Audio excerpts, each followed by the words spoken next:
like most people born after 2002, because if you are, then you definitely had a period of your life where you thought, I could totally be a YouTuber. And then about half of you actually tried it. You uploaded one video, you got embarrassed, and you never did that again. But you still loved the idea, the fame, the influence, being able to build a community based on a common interest, and most importantly, the sponsorships. This video is brought to you by Squarespace, but you can't do any of that until you make something that people will actually want to watch. Can I let you in on something?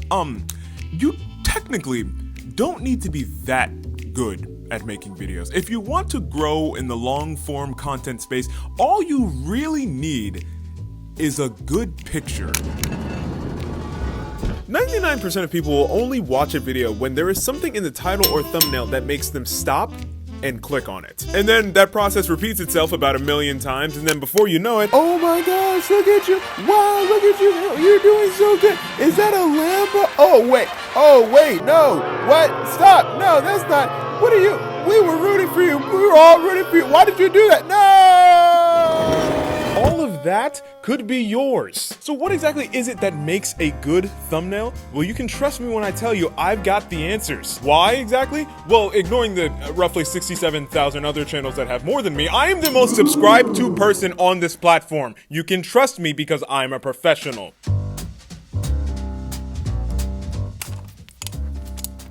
Yeah, I'm pretty sure I broke my toe playing Ultimate Frisbee yesterday. I am in great pain. I'm not gonna harp on it. If you watch any video on how to make YouTube thumbnails, eventually they all end up mentioning the same point. Some of the top creators on YouTube. What do the top YouTubers know that we don't? How are these big YouTubers like? How do they do it? We have to study the greats of YouTube. Now, I know what you're thinking. Well, David, they're already famous. All they have to do is put their face in the thumbnail. It's gonna do great. And my answer to that is, if you're talking about Emma Chamberlain, then yes, that's correct.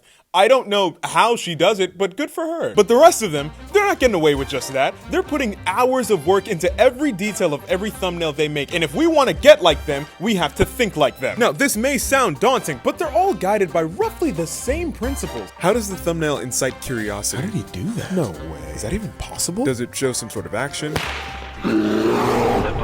Lift off. Roger, roll, Challenger. Or is it showing a result? It's delicious. Or making a promise? I want to make that kind of money. After this, there are a few things to learn about what actually makes a picture look nice. Things like leading lines, the rule of thirds, foreground and background, main characters and supporting characters, using complementary colors, understanding when to use and when not to use text, making sure that it makes sense when it's super big and really small, and making sure the viewer understands what the thumbnail is about in less than a second. Perfect. I've got it. I've studied all the advice of the masters. I have everything I need to make the perfect thumbnail. Fame and fortune, here I come.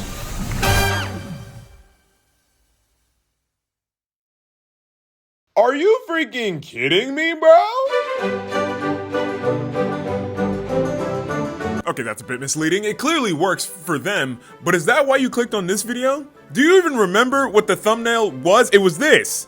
I made this in 3 minutes and then went to bed. The thing is, with all of those videos about how to make the perfect YouTube thumbnail, all of them are pretty much for what I like to call performance YouTubers. YouTubers who are putting on a show, they're doing some challenge, they're trying to learn some skill, they're teaching something of high value, something along those lines. And I'm not saying those are bad videos, they clearly have a lot of work put into it, but that's not what this is. I rant in a basement. I don't fit in that category. And so if you're making a video essay, a commentary video, or you're just talking to a camera for fun, those videos clearly have a space on YouTube, but they don't get to follow those same rules when it comes to thumbnails and breaking out. If you're doing videos just for the fun of making videos, a lot of those tips just don't help as much. This is one of the reasons I think that short form creators have a hard time getting similar views on their long form content. They're really good at getting somebody to continue watching a video. They're not very experienced with having to convince someone to choose to watch a video in the first place. So really, how exactly do people who make more comedic and chill and just for the vibes type of videos, how do they make thumbnails that get millions of views? It's actually really simple. Raw, natural talent.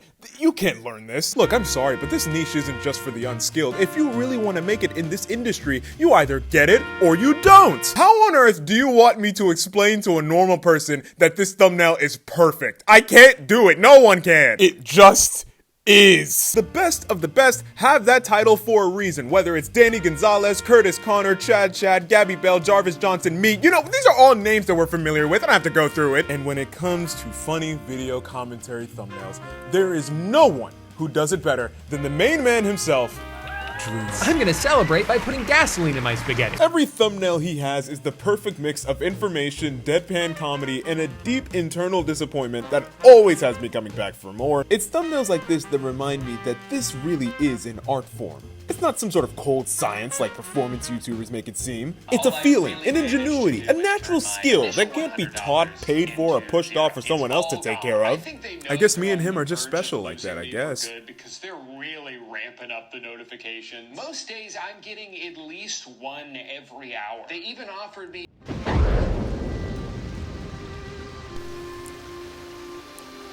Turns out it wasn't just the one thumbnail.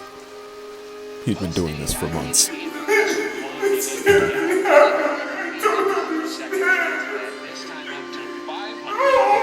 it wasn't just him.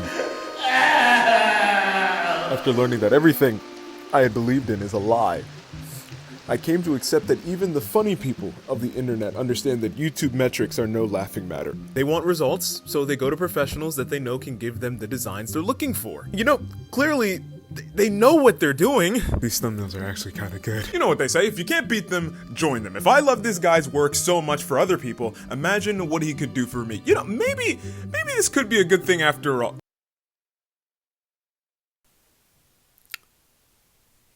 I need more money. Sometimes a simple reflection brings it back to where it all begun. Square one. Brought to you by Squarespace.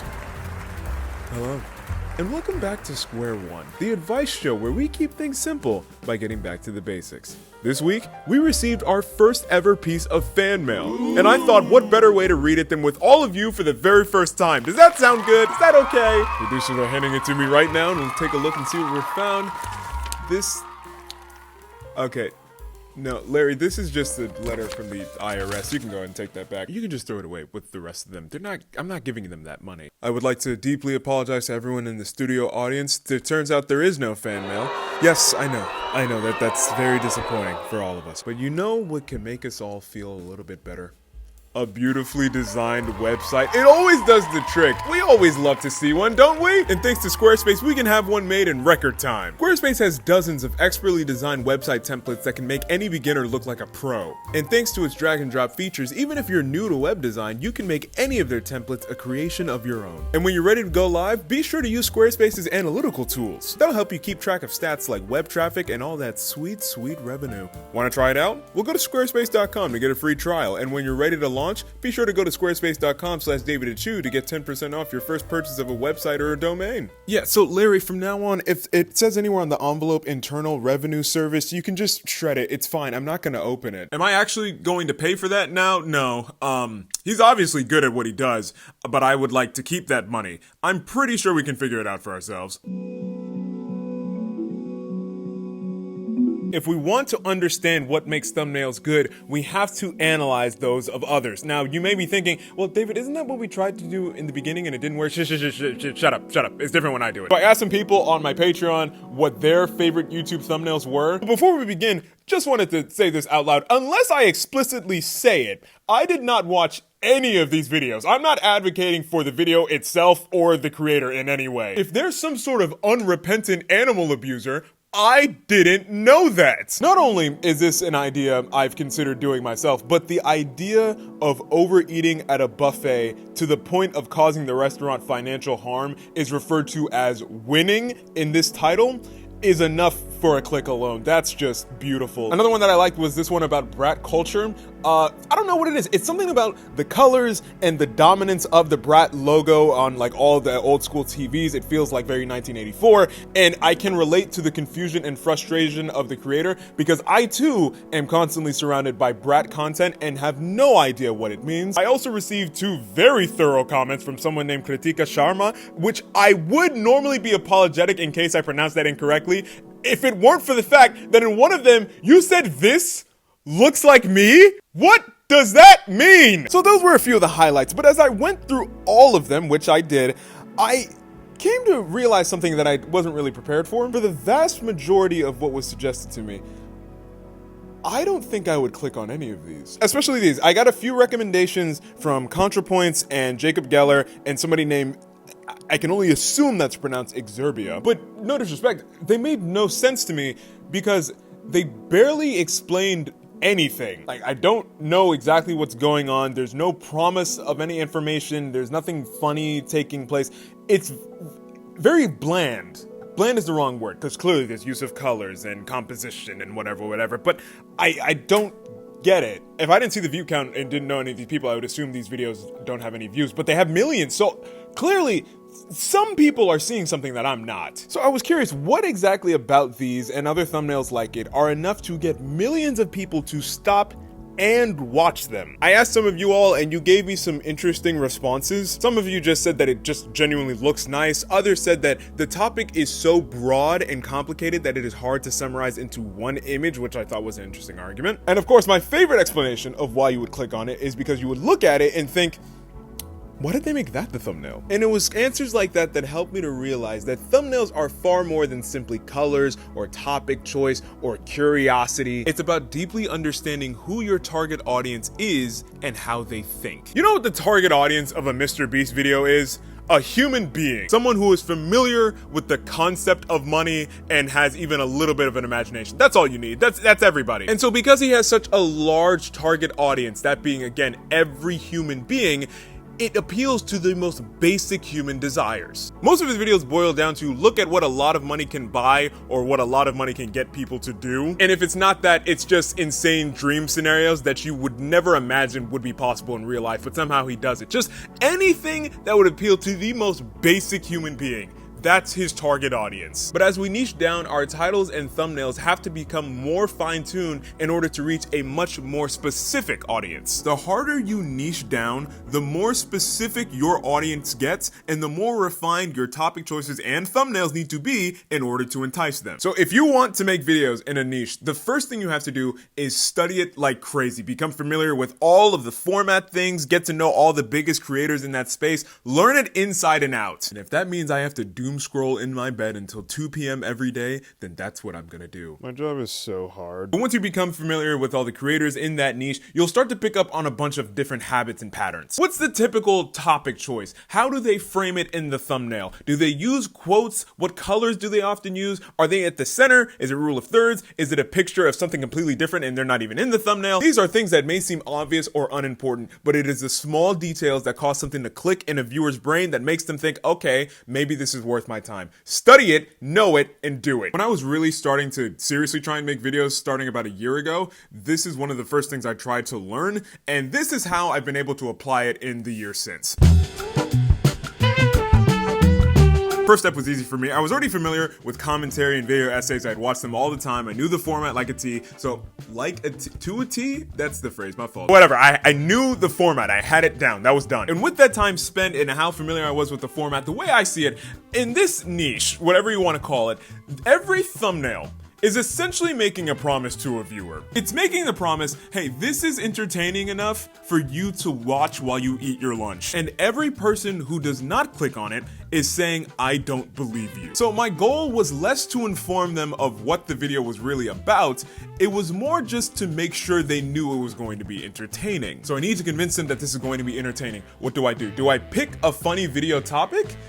Okay, maybe that could work. Or just make them laugh at first sight, or feel attacked or called out or related to or anything. Make them feel something before anything else. With every thumbnail I make, I want to instill some sort of feeling in a potential viewer. Informing them of what the video is about is okay. Making them feel something is just 10 times better. It takes a lot to act off of knowledge. It's a lot easier to simply act off of a feeling. But oftentimes that doesn't just happen on a whim. It takes more forethought than you would assume it does. It's almost embarrassing sometimes how much I try and make it work. In fact, sometimes I think it's better to start with just a thumbnail before anything else. This entire video idea came up because one day I was sketching thumbnail ideas for a completely different video, and I came up with this.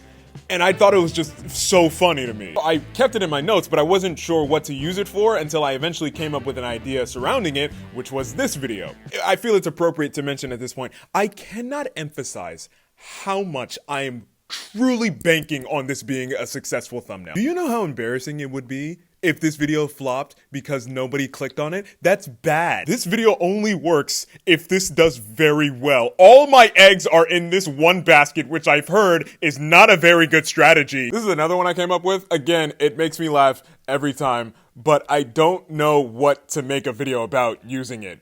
I'll figure it out at some point, I'm sure, but I don't know right now. And if any of you steal this concept from me, I have no way to stop you. But if that dude can charge $500 for a Zoom call, can one of you like cash at me 20 bucks before you do it? If so, we'll call it even. That's fair. So you don't need fancy skills or expensive programs or much experience to make thumbnails. You need access to a free service and a vision. I will tell you the story of how I made one of my favorite thumbnails. It was a video idea I had come up with randomly. I loved it. I thought it was so original, but I knew that if it was going to be as successful as I wanted it to, it needed to have a thumbnail that matched the vibe. But I didn't want to mess this up because I really felt like it was a good idea. So I said, you know what?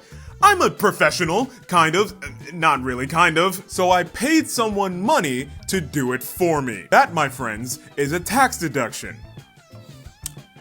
Business. So this was the idea. It was for a video about hearing loss and about how we play music too loudly. I drafted it. Here are the notes, and here's everything I put together to kind of describe the vibe I was going for. I spent a lot of time on that, and side note, I do think it's funny that I took such a silly looking document so seriously. So I made my notes, sent it off to the guy, sat back and relaxed and waited to be shot up to stardom and fame, and just a few days later, I got something in my inbox. It had arrived, I was ecstatic, I opened it up, and it looked like this. That's good. It has Photoshop, and that font choice was artistic. I look weirdly sweaty somehow. That's cool. So I was disappointed for a little bit, but then I finally realized, yeah, I'm just not gonna get that money back. So I waved goodbye, and then I tried to do it by myself. Let me tell you something. Canva is a very useful tool if you are creative enough. So after staring at it for what had felt like hours and making a bunch of revisions that all had one slight tweak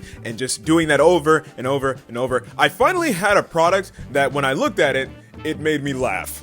So I knew it was done. Now fast forward 4 months later to today, it's one of the best performing videos I've ever made. Now, was that solely because of the thumbnail?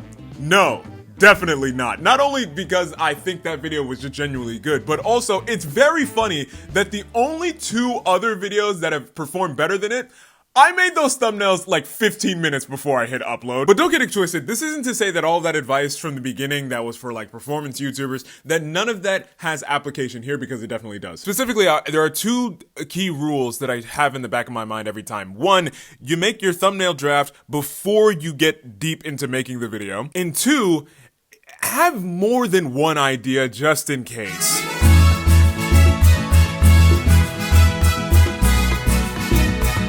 For some reason, I just kept thinking, yeah, we'll figure it out. All up until the day I contractually had to upload it, and this is all I had. Which is funny, but not in the way I need it to be. So I kept trying to make it work for hours. It wasn't working, and at a certain point, I just stepped back. I just thought, what makes my thumbnails that I love funny? They're simple, they're easily understood, they're not clouded, and they have one joke that just kind of makes me laugh. So after 15 minutes, I tried it from a different angle, and I was laughing, which means it was done. So in summary, while there are a number of tried and true suggestions and theories and guidelines, there's no specific formula, one size fits all, that will help you make the perfect thumbnail. Whatever your video topic or niche or category falls into it, the most important thing is to know your audience. Be a man of the people. That way you can relate to them and you know what the people would find interesting, because it's what you would find interesting. And take everything I said critiquing the other styles of thumbnail with a grain of salt. Even though it's not something that I would like, it's clearly something that other people would. I don't want my homepage to look like a new YouTube account where they just show you a bunch of generic videos because they don't know what you like yet. I want it to have weird and confusing and funny thumbnails, and every now and again I want them to have something that kind of doesn't fit my norm, so it can kind of get me into something new, you know? Whatever it is you love most about this platform, you have the ability to reflect that and add to it by the videos and the thumbnails that you make. So be unique, be obsessed, and give it a shot. Because clearly, a thumbnail doesn't even need to be that good to get somebody to click on it.